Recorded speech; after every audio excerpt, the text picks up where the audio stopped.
আসসালামু আলাইকুম বন্ধুরা, কেমন আছেন? আশা করি ভালো আছেন। আজ আমাদের চ্যানেল জ্ঞানের জানালার পক্ষ থেকে আপনাদের জন্য নতুন একটি ভিডিও নিয়ে এলাম। আশা করি ভিডিওটি উপভোগ করবেন। তো চলুন ভিডিওটি শুরু করা যাক। আচ্ছা, আপনাকে যদি বলা হয় পৃথিবীতে এমন এক পর্বত আছে যেটি 3 থেকে 4টি ধর্মের মানুষের কাছে পবিত্র স্থান, তাহলে হয়তো আপনি অবাক হবেন। যদি এও বলা হয় এখন পর্যন্ত কেউ সফলভাবে পর্বতটিতে আরোহণ করতে পারেনি এবং এটি একটি নিষিদ্ধ পর্বত আরোহণের জন্য, এমনকি এটিকে ওয়ার্ল্ড অ্যাক্সেস বা বিশ্বের কেন্দ্রবিন্দু হিসেবে বিবেচনা করা হয় অনেক প্রাচীন সংস্কৃতিতে, এখন হয়তো আপনার অবাক হওয়ার মাত্রাটা আরও বেশি বৃদ্ধি পাবে। একবার ভাবুন তো পর্বতটির নাম কি হতে পারে। আপনি যদি হিমালয় কিংবা আদম পাহাড়ের কথা ভেবে থাকেন তাহলে আপনার চিন্তা ভুল। পর্বতটির নাম হলো মাউন্ট কৈলাস। এই পর্বত পবিত্রতার প্রতীক। হিন্দু, বৌদ্ধ, জৈন ও বন ধর্মাবলম্বীদের কাছে এই পর্বতটি রহস্যে ঘেরা। এই পর্বত হিমালয়ের একটি অংশ হলেও এই পর্বতের সৌন্দর্য ও রহস্যময়তা একে আলাদা মর্যাদা দিয়েছে। মাউন্ট কৈলাস পর্বত অবস্থিত দক্ষিণ এশিয়ার দেশ চীনের স্বায়ত্তশাসিত অঞ্চল তিব্বতের পশ্চিমাঞ্চলে।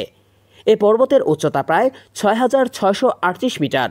পর্বতটির চূড়ায় 4টি প্রধান নদীর উৎস: সিন্ধু, ব্রহ্মপুত্র, শতুদ্র ও কর্ণালী। মাউন্ট কৈলাস কোনো কোনো ধর্মবিশ্বাসীদের কাছে পবিত্র স্থান এবং আলাদা আলাদা নামে পরিচিত। চলুন তাহলে জেনে নেওয়া যাক। হিন্দু ধর্মাবলম্বীদের বিশ্বাস অনুযায়ী মাউন্ট কৈলাস হল ভগবান শিব ও পার্বতীর আবাসস্থল। এটি কৈলাস পর্বত নামেও পরিচিত এবং একে মহাদেবের তপস্যাস্থল হিসেবে ধরা হয়।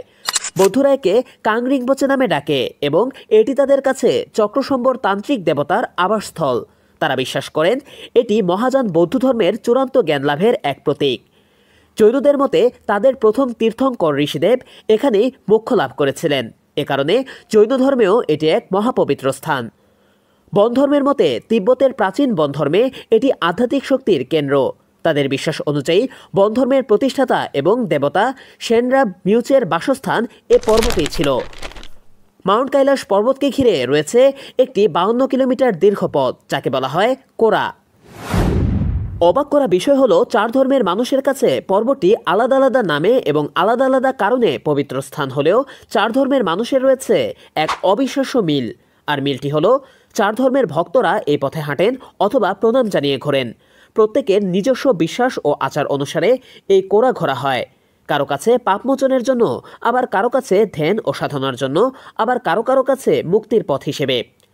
চলুন এবার জেনে নেওয়া যাক এই পর্বতের কিছু রহস্য এবং এখন পর্যন্ত কেউ আরোহণ করতে না পারার কারণ। এই পর্বতে আরোহণের প্রধান সমস্যা হলো আবহাওয়া।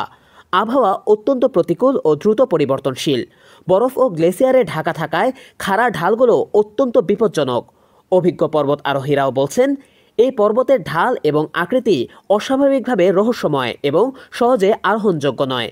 তাছাড়া চীন সরকার ধর্মীয় ও স্থানীয় জনগণের অনুভূতির প্রতি সম্মান দেখিয়ে এখন পর্যন্ত এই পর্বতে আরোহণের অনুমতি দেয়নি। তবে কিছু বিখ্যাত পর্বতারোহী যেমন রেইনহোল্ড মেসনার মাউন্ট কৈলাস আরোহণের প্রস্তাব পেলেও তা প্রত্যাখ্যান করেন ধর্মীয় কারণে। অনেকে বলেন এই পর্বতের চূড়া আকাশে সবসময় ধোঁয়ার মতো ঘূর্ণায়মান মেঘে ঢাকা থাকে।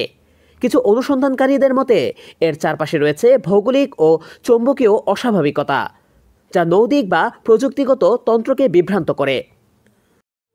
প্রাচীন রূপকথা অনুসারে কেউ যদি এর চূড়ায় ওঠে তাহলে তার মৃত্যু বা অদৃশ্য হয়ে যাওয়ার সম্ভাবনা থাকে।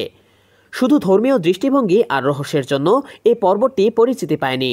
এর পরিচিতি পাওয়ার আরেকটি কারণ হলো এর আছে আলাদা আকৃতি ও প্রাকৃতিক সৌন্দর্য। মাউন্ট কৈলাস দেখতে একটি সমমিত পিরামিডের মতো, যার চূড়া বরফে ঢাকা থাকে সারা বছর। এর 4টি পাশ 4টি দিকের মতো ঠিকঠাক মুখ করে আছে, যা এক একটি প্রাকৃতিক স্তূপ বা মন্দিরের রূপ দেয়। দূর থেকে দেখতে এটি যেন স্বর্গের সিঁড়ি বা তুষার মুকুট পরা এক পবিত্র পর্বত। এছাড়া এর সৌন্দর্য আরও বেশি ফুটিয়ে তোলে বরফ। সারা বছর ধরে এর চূড়া বরফে ঢাকা থাকে, যা সকালে বা সূর্যাস্তের সময় সোনালি আভা ছড়িয়ে দেয়।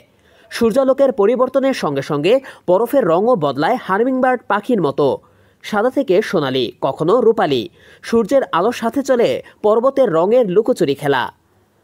দর্শক, ভিডিওটি উপভোগ করার জন্য ধন্যবাদ। এমন ভিডিও উপভোগ করতে আমাদের চ্যানেলটিকে সাবস্ক্রাইব করুন এবং শেয়ার করে আপনার প্রিয়জনকে ভিডিওটি দেখার সুযোগ করে দিন।